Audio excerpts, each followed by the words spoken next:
Hello दोस्तों, तो आज हम पढ़ने जा रहे हैं 20 के दांत पाठ। ये क्लास 10वीं का है, जिसके लेखक हैं 20 के दांत के नलिन विलोचन शर्मा। अब हम थोड़ा लेखक का परिचय देख लेते हैं। नलिन विलोचन शर्मा जो 20 के दांत के लेखक हैं, इनका जन्म 18 फरवरी 1916 को तथा मृत्यु 12 दिसंबर 1961 ईस्वी में हुआ। इनका जन्म स्थान है बदरघाट पटना। इनके पिता हैं पंडित रामावतार शर्मा तथा माता रत्नावती शर्मा। नलिन विलोचन शर्मा हर प्रसाद जैन कॉलेज आरा, रांची विश्वविद्यालय तथा पटना विश्वविद्यालय में प्रधानाध्यापक रहे। वे पटना विश्वविद्यालय में सन 1959 में हिंदी विभाग के अध्यक्ष हुए और मृत्यु तक इस पद पर बने रहे। इनकी रचनाएं हैं दृष्टिकोण, साहित्य का इतिहास, दर्शन, मानदंड, हिंदी उपन्यास, विशेषतः प्रेमचंद इत्यादि। नलिन विलोचन शर्मा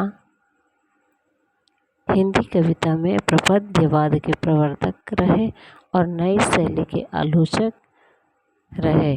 आलोचना में वे आधुनिक शैली के समर्थक रहे। अब हम इस पाठ में थोड़ा सा क्वेश्चन आंसर देख लेते हैं।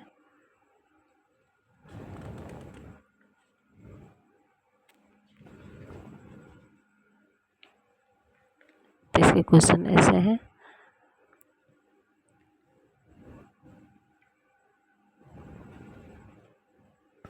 जैसे पहला क्वेश्चन है इसमें, कहानी के शीर्षक की सार्थकता स्पष्ट कीजिए।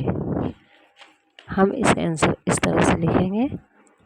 लेखक ने कहानी का शीर्षक उचित चुना है जो सार्थक है, क्योंकि जिस तरह सेन साहब के पांचों बेटियों में खोखा नाम का इकलौता बेटा, जिसे पूरी छूट मिली रहती है स्वतंत्र जीने के लिए, जो 20 के दांत जैसा है। तो पहला आंसर है, पहले क्वेश्चन का आंसर है। अब दूसरा क्वेश्चन है,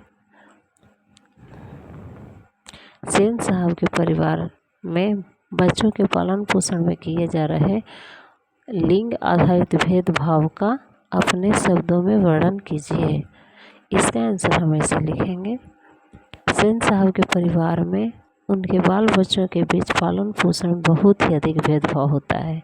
जहाँ पांचों लड़कियां अनुशासन की साक्षात मूर्ति रहती हैं, जिनके खुलकर हंसने पर भी पाबंदी है, वहीं दूसरी तरफ खोखा, जिसे अनुशासन शब्द ही नहीं पता, वह जो चाहता है जैसे चाहता है रह सकता है, क्योंकि उसे पूरी आज़ादी मिली हुई है।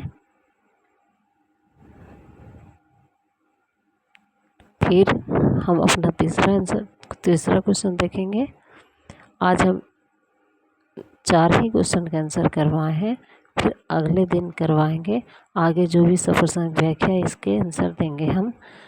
तो तीसरा क्वेश्चन देखते हैं, खोखा किन मामलों में अपवाद था। इसका आंसर ऐसे होगा।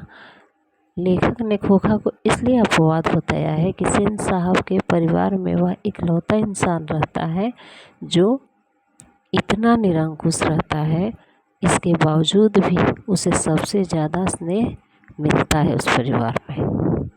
फिर अगला क्वेश्चन मेरा हम लोगों का है, सेन दंपति खोखा में कैसी संभावनाएं देखते हैं और उन संभावनाओं के लिए उन्होंने उसकी कैसी शिक्षा तय की थी।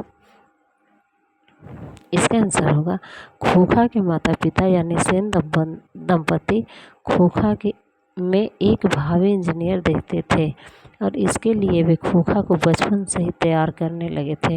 इसके लिए कारखाने से बढ़ई मिस्त्री घर पर लाकर 1-2 घंटे तक खोखा से कुछ ठुक ठाक करवाया करते, ताकि बचपन से ही उसकी उंगलियां औजारों को पहचानने लगे। तो दोस्तों, आज का मेरा 4 ही क्वेश्चन का आंसर हम किए हैं। अगर आप लोगों को अच्छी लगे तो एक लाइक कर दें। धन्यवाद।